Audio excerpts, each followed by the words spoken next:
Day 36 was not a great day.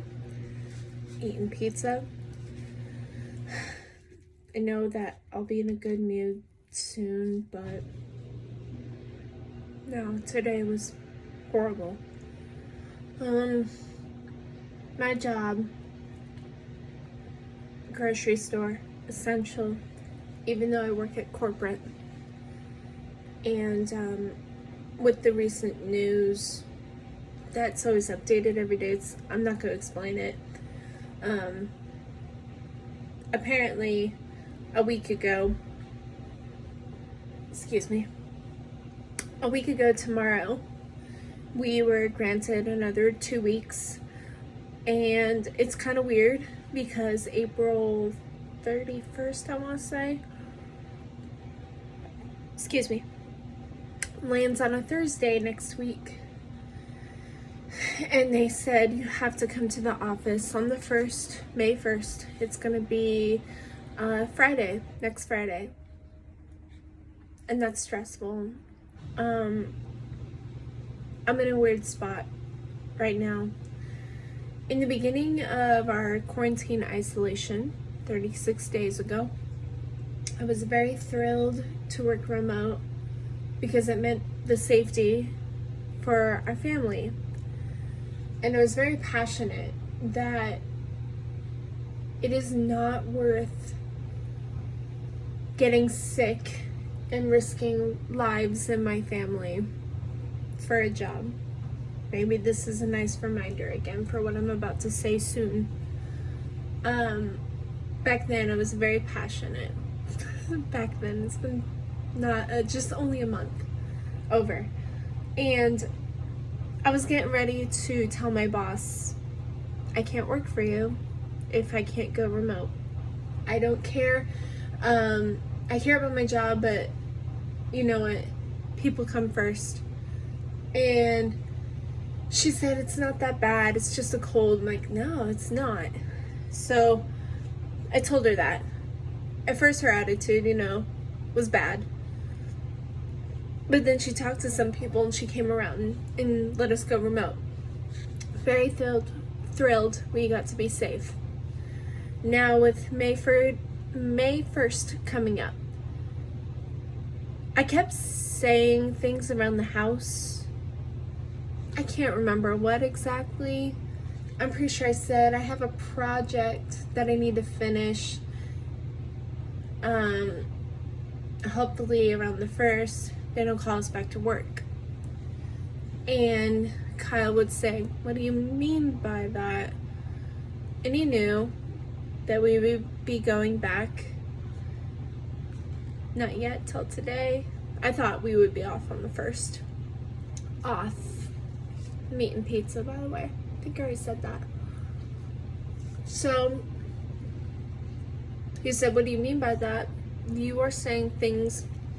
I said them recently too, more than once. I am saying things that indicate I may go back into the public eye around people in an office setting.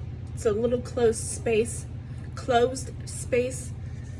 but mostly I keep to myself anyway. So he says, you're saying it like you're gonna go back. And I kept telling him no, but weirdly, in my mind, I was kind of ready to go. I was kind of ready to go.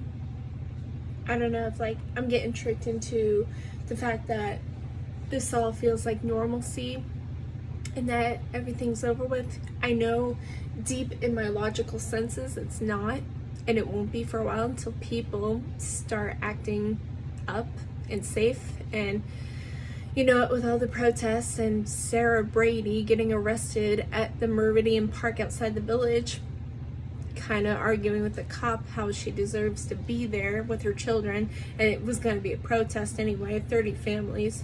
Stupid. Where was I going with that? Shoot.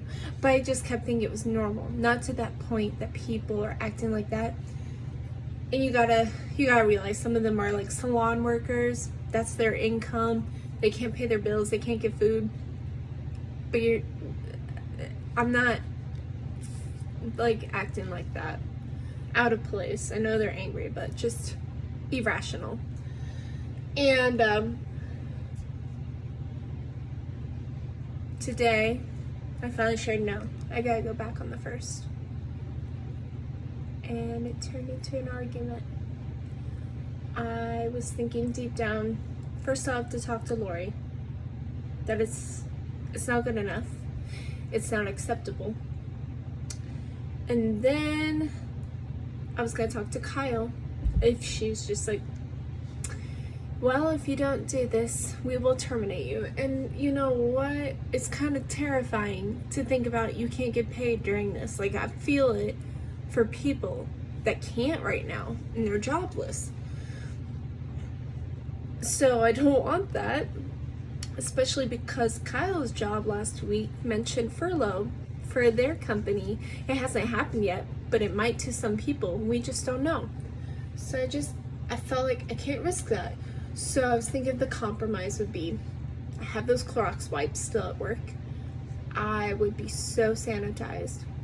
I'd use a few masks, and once I feel I'm at my limit on masks, then I would make my own, as well as a headband with a button on it so I can wrap it around the ears.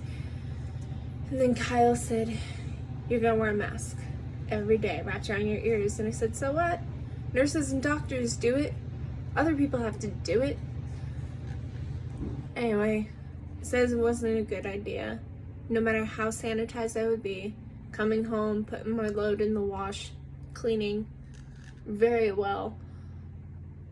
And he's like, you'll probably have to sleep in a separate bed. And I'm like, so be it.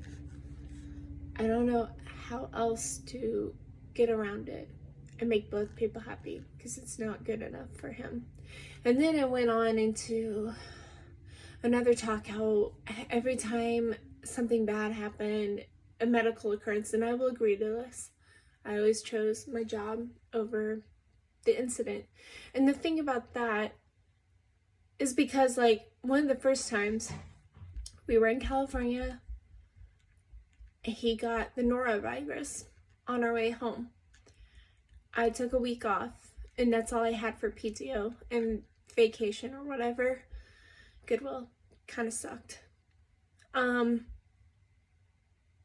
So when we got back, I really didn't want to risk getting in trouble, because that's the fear with me, as I think most Americans. You're scared that you will get in trouble and lose your job over getting sick. It sucks. So you fear your health and your job, as I do now. And when we got home, his parents had to take him to the hospital because I went to work. And the hospital and his parents were together working on him. And they said, why aren't you here? Will you come around lunch? And I said, no, which failed on me as a compromise, because I should have just not give a rat's ass about what my ex-boss said, like, or thinks about that. My mother-in-law put in all caps, family first, fuck work. I can agree to some part of that. Like, I'm so torn all the time between both sides. So that's what's happening with this. And because I said, he said I take work over our lives and family over time, then it led on to another talk about responsibility and all these adult things you have to do in life, and that I like to call a woo man child, because I don't do 100% of the finances and building. Like, I don't at all. And it just caused this huge argument. And not only was I emotional and not wanting to talk about it anymore, because I wanted to get back to work. Like, it ate into 10 minutes of my last hour of work, and I wanted to get back into it. So I said, you know what, we're gonna continue this conversation at 4:30. And he kept fighting it. I said, no. I turned my back. I said, I'm not talking about this anymore. Plus, when I get emotional and trying to work, it sucks. And I guess the damage was already done because the rest of my hour was ruined. But he said one comment, it was snarky, and I think kind of under my feet, like pulled the rug out. He said, what does it matter? You're always on your phone or tablet taking many breaks anyway. And true, I have been looking at my phone and tablet a lot since isolation. But it was so unnecessary that I raged. I got up, I had an episode. I stomped, I stormed, I threw my phone a few times. I didn't want to break it, but I did. And he just had to get out of my way. He tried to hold me, and my arms went flailing everywhere, and I said, get out of my way, go back to work. And I did. And then he came downstairs, and I heard a lot of banging around. He was mad. We're both mad at each other. And that sucks.